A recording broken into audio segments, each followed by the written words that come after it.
কোরবানিদের মাংস খেতে, খেতে তো বোর হয়েই গেছেন। এবার একটু গরুর মাংসের বালাচাও খেয়ে দেখেন। একটু অন্যরকম, একটু ভর্তা, ভর্তা ভাইব। তো আমি এখানে হচ্ছে গরুর মাংসের কিছু সলিড পিস নিয়েছি। এগুলোকে হচ্ছে আমি কুচি, কুচি করে কাটবো। আর এটা হচ্ছে ভর্তার জন্য অ্যাকচুয়ালি আমি মরিচগুলো বাটবো। তো ওটা আরকি দেখিয়ে দিলাম একবারেই।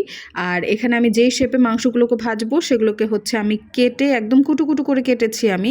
আর এদিকে হচ্ছে আমি তেলের মধ্যে পেঁয়াজ বেরেস্তা করে নিয়েছি। আর হচ্ছে রসুনটাকে কুচি করে ওটাকেও ভেজে নিয়েছি। আর আমি মেরিনেট করেছি মাংসটাকে হচ্ছে আদা রসুন বাটা, মরিচের গুঁড়া, লবণ আর হচ্ছে হলুদের গুঁড়া।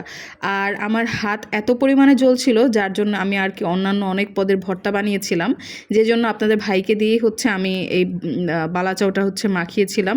এর মধ্যে হচ্ছে পেঁয়াজ দিবেন একটু, পেঁয়াজ, মরিচ, তারপর হচ্ছে ধনিয়া পাতা আর হচ্ছে শুকনা মরিচ, টালা শুকনা মরিচ, এগুলো দিয়ে সরিষার তেল দিয়ে সুন্দরভাবে বালাচাওটাকে মাখিয়ে খেয়ে নেবেন। এটা অসাধারণ।